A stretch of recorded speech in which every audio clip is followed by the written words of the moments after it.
Baik anak-anak, bismillahirrahmanirrahim. Assalamualaikum warahmatullahi wabarakatuh.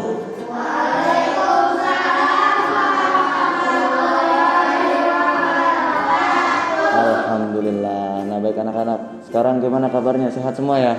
Sehat semua ya? Ya, sebelumnya kita doakan juga nih bagi teman kita yang sedang sakit di rumah ya, mudah-mudahan diangkat penyakitnya oleh Allah Subhanahu wa taala. Nah, anak-anak, sebelum kita masuk ke pelajaran selanjutnya, kita doa dulu ya. Biasa doa sebelum belajar. 1, 2, 3. Bismillahirrahmanirrahim. Rabbi zidni ilman warzuqni fahman. Amin. Alhamdulillah. Coba anak-anak, sebelum kita masuk ke pelajaran selanjutnya, kita ingat-ingat dulu yuk pelajaran minggu lalu ya, pelajaran terakhir kita belajar tentang apa anak-anak? Terakhir kita belajar tentang apa? Kisah keteladanan Nabi Yusuf. Betul sekali, minggu lalu kita belajar tentang kisah keteladanan Nabi Yusuf. Nah, sekarang kita belajar tentang kisah keteladanan Nabi Syuaib alaihi salam. Ya, kita hari ini belajar tentang kisah keteladanan Nabi Syuaib alaihi salam. Nah, anak-anak, sebelumnya perlu diketahui nih, ya, Nabi Syuaib itu adalah seorang nabi diutus untuk menyempurnakan akhlak juga, ya. Untuk menyempurnakan akhlak, untuk mengajak kaumnya menyembah Allah Subhanahu. Ingat itu tuh, Nabi diutus oleh Allah Subhanahu wa taala untuk menyempurnakan akhlak. Begitu juga Nabi diutus oleh Allah Subhanahu wa taala untuk mengajak kaumnya untuk menyembah siapa? Menyembah Allah. Itu yang pertama yang harus kalian tahu. Yang kedua yang harus kalian ketahui bahwa Nabi Syuaib alaihi salam itu keturunan Nabi juga, ya, keturunan Nabi Ibrahim. Ya, jadi Nabi Ibrahim itu, anak-anak perlu tahu nih, Nabi Ibrahim alaihi salam itu bapaknya para nabi, ya, bapaknya para nabi. Di antara anaknya Nabi Ibrahim ada Ismail. Kemudian keturunannya lagi, ya, ada Nabi Syuaib juga. Ya, jadi Nabi Syuaib itu keturunan Nabi Ibrahim, kalau nggak salah keturunan keempat ya, dalam satu riwayat seperti itu. Nah, Nabi Syuaib alaihi salam, nih anak-anak, kita mulai masuk nih. Nabi Syuaib alaihi salam, halaman 82 nomor 1, tentang kesesatan kaum Madian. Ayo kita simak dan kita lihat, kita baca. Nabi Syuaib alaihi salam berasal dari suku Madian. Suku apa? Suku apa? Ayo yang kompak, suku apa? Nabi Syuaib alaihissalam berasal dari suku Madian. Coba dilihat lagi bukunya. Suku Madian adalah orang-orang Arab yang tinggal di sebuah daerah bernama Ma'an di pinggiran negeri Syam.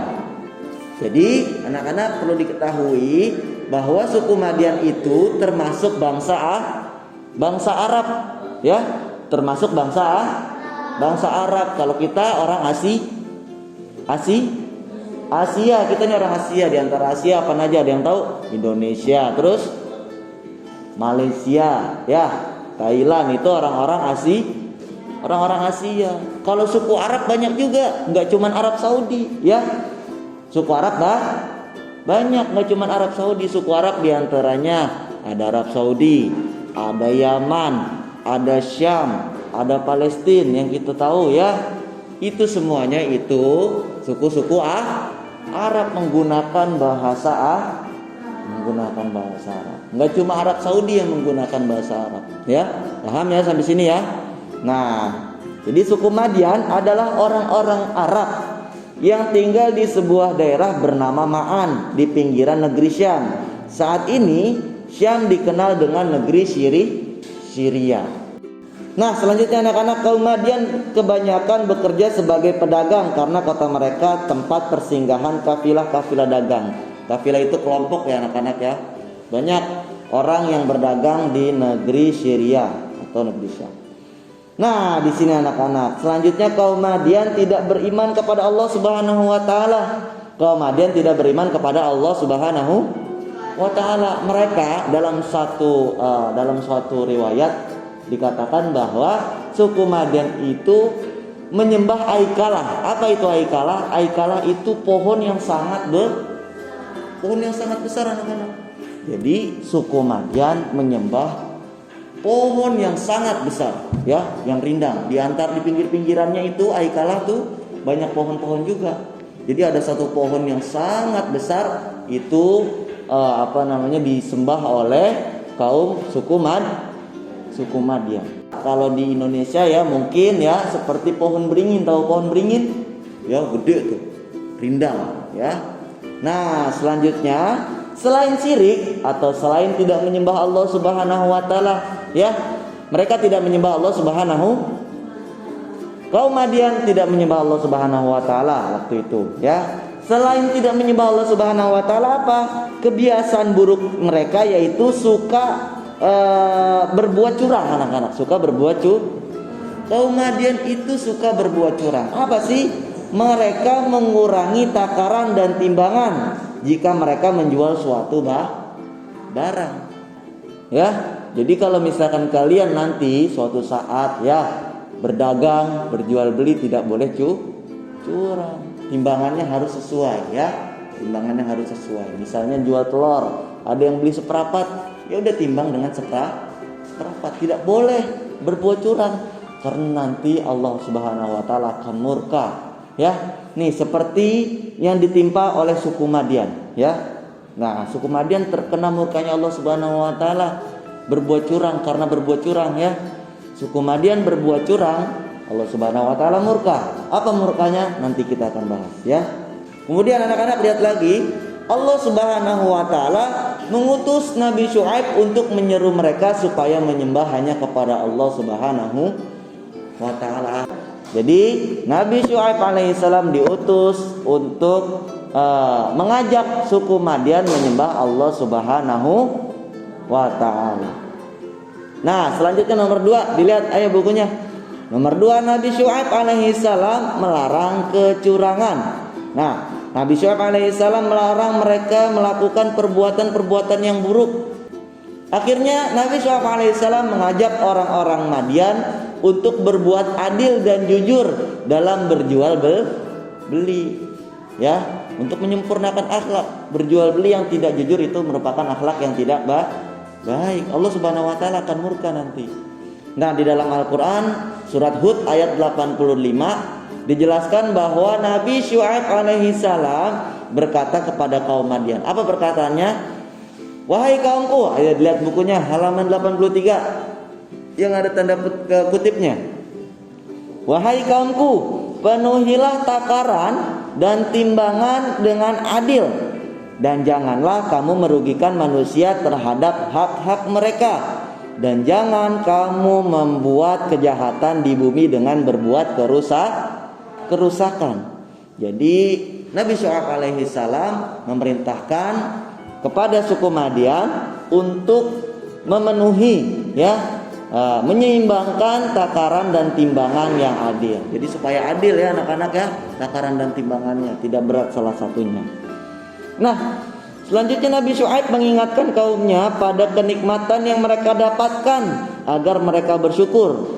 Kaum Nabi Syuaib alaihissalam tetap tidak mau mengikuti ajakannya. Bahkan mereka mengejek Nabi Syuaib alaihissalam, mengancam Nabi Syuaib alaihissalam dengan berkata, apa ancaman mereka? Wahai Syuaib, kami tidak banyak mengerti tentang apa yang kau katakan itu. Sedang kenyataannya kami memandang engkau seorang yang lemah di antara kami, ya. Dianggap remeh Nabi Syuaib, ya. Padahal Nabi Syuaib adalah seorang nabi. Nabi Syuaib tinggal memohon kepada Allah, ya. Nabi Syuaib tinggal memohon kepada Allah, ya Allah adab mereka, udah diazab, ya. Tapi Nabi Syuaib sabar, ya, tetap mengajak kaumnya untuk menyembah Allah dan juga tidak berbuat curang. Nah, kalau tidak karena keluargamu, tentu kami telah menganiaya engkau, sedang engkau pun bukan seorang yang berpengaruh di lingkungan kami. Jadi diejek dah tuh Nabi Syuaib alaihissalam. Kemudian apa jawaban Nabi Syuaib? Nabi Syuaib berkata, wahai kaumku, berbuatlah menurut kemampuanmu, ya. Kelak kamu akan mengetahui siapa yang akan ditimpa azab yang menghinakan dan siapa yang berdusta. Jadi Nabi Syuaib alaihissalam menjawab, ya udah terserah kalian, kalau kalian batu, ya kalau bahasa kita ya, kalau kalian tidak ingin mengikuti ajakanku, kata Nabi Syuaib maksudnya seperti itu, kalian akan tahu nanti siapa yang akan ditimpa azab dan siapa yang berdusta. Nabi Syuaib tidak berdusta. Dan tunggulah, sesungguhnya aku bersamamu adalah orang yang menunggu. Jadi Nabi Syuaib alaihissalam menunggu Allah subhanahu wa ta'ala untuk mengazab kaum suku Madyan. Jadi suku Madyan nanti akan diazab oleh Allah subhanahu wa ta'ala karena mereka tidak menyembah Allah subhanahu wa ta'ala, ya, tidak mengikuti ajakan Nabi Syuaib alaihissalam untuk menyembah Allah, tidak mengikuti ajakan Nabi Syuaib alaihissalam untuk tidak berbuat mereka nggak mau berbuat seperti itu, ya. Nah, akhirnya nomor 3 anak-anak, halaman 84, kebinasaan kaum Madyan. Nah, di sini kaum Madyan benar-benar ingkar, ya, nggak mau ngikutin ajakan Nabi Syuaib alaihissalam. Kebenaran telah ditolak dan mereka menantang ajakan Nabi Syuaib alaihissalam. Sedangkan Nabi Syuaib alaihissalam telah bersabar, sudah sangat sabar Nabi Syuaib mengajak suku Madyan untuk menyembah Allah subhanahu wa ta'ala, untuk tidak berbuat curang, untuk meninggalkan perbuatan-perbuatan buruk. Ya, di antara perbuatan buruk tadi ya, suka membegal orang tuh. Ya, suku Madyan suka membegal orang. Nabi Syuaib alaihissalam merasa khawatir terhadap kaumnya.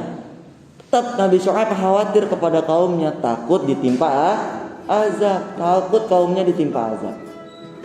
Maka Allah subhanahu wa ta'ala akhirnya karena kaum suku Madyan tidak mau menyembah Allah, ya, namun sebagian karena kesungguhan Nabi Syuaib alaihissalam untuk mengajak suku Madyan menyembah Allah subhanahu wa ta'ala, ya, sebagian suku Madyan ada yang, ya, mengikuti Nabi Syuaib. Hanya sebagian kecil, ya, hanya sebagian kecil, tapi sebagian banyak tidak menyembah Allah subhanahu wa ta'ala dan juga suka berbuat curang. Akhirnya Allah subhanahu wa ta'ala ba'atha alaihim harran syadidan. Allah subhanahu wa ta'ala itu mengutus nih, Allah subhanahu wa ta'ala mengutus panas yang sangat panas, ya. Jadi di negeri itu ketika itu karena mereka tidak mau menyembah Allah, Allah mengutus atau mengirimkan panas yang sangat panas tuh di negeri tersebut. Diutus dia tuh panas di negeri tersebut. Walaupun mereka di dalam rumah. Akhirnya Allah subhanahu wa ta'ala mendatangkan antarat alaihim nar, ya. Allah subhanahu wa ta'ala mendatangkan awan, ya.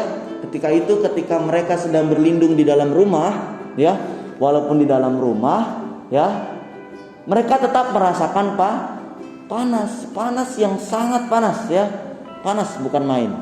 Nah, kemudian Allah subhanahu wa ta'ala mengirim awan ke suku Madyan. Akhirnya mereka suku Madyan keluar dari rumah. Buat ngapain? Buat berlindung di bawah awan. Jadi dikiranya itu awannya awan hujan. Mereka berlindung. Akhirnya hujan turun. Kemudian, ya, mereka disambar ke petir. Mereka disambar petir yang sangat keras, disertai dengan gempa yang sangat kuat sehingga mati bergelimpang. Itu azab yang Allah timpakan kepada suku Madyan karena mereka tidak mau menyembah Allah subhanahu wa ta'ala dan juga mereka berbuat curang, anak-anak, ya. Orang yang suka berbuat curang hati-hati itu. Nanti seperti kaum Madyan, suku Madyan, ya, yang mana suku Madyan terkena azab disambar petir, ya. Dikiranya petirnya itu buat ngademin mereka. Jadi, ya, suku Madyan karena tidak mau menyembah Allah, dan juga selalu berbuat curang, Allah Subhanahu wa taala mengadab mereka yang pertama diutus atau dikirimkan di negeri tersebut panas yang sangat panas. Panasnya bukan kepalang, bukan main. Sehingga orang yang suku Madian tersebut masih berlindung di dalam rumah pun, di dalam rumah nih seperti ini berlindung di dalam, mereka masih merasakan panas ya anak-anak ya. Mereka masih merasakan panas. Akhirnya Allah mengutus awan. Kemudian suku Madian mengira awan tersebut akan membuat adem ya badan mereka. Mereka berlindung di bawah awan. Kemudian hujan turun, disambar petir. Allah Subhanahu wa taala mengadab mereka dengan suku Madian terkena petir. Kemudian mereka semua mati karena mereka tidak mau menyembah Allah, tidak mau mengikuti ajakan Nabi Syuaib alaihissalam untuk menyembah Allah, tidak mau mengikuti ajakan Nabi Syuaib untuk tidak berbuat curang. Ya, jadi anak-anak jangan berbuat pelajarannya, anak-anak pelajaran yang bisa kita petik ya, kita tidak boleh berbuat curang dan juga harus menyembah Allah Subhanahu wa taala. Nah, baik anak-anak, alhamdulillah pembelajaran hari ini telah sama-sama kita lewati ya anak-anak. Alhamdulillah untuk hari ini anak-anak ada penugasan. Anak-anak bisa buka bukunya halaman 85 pada kegiatan Insya Allah Aku Bisa.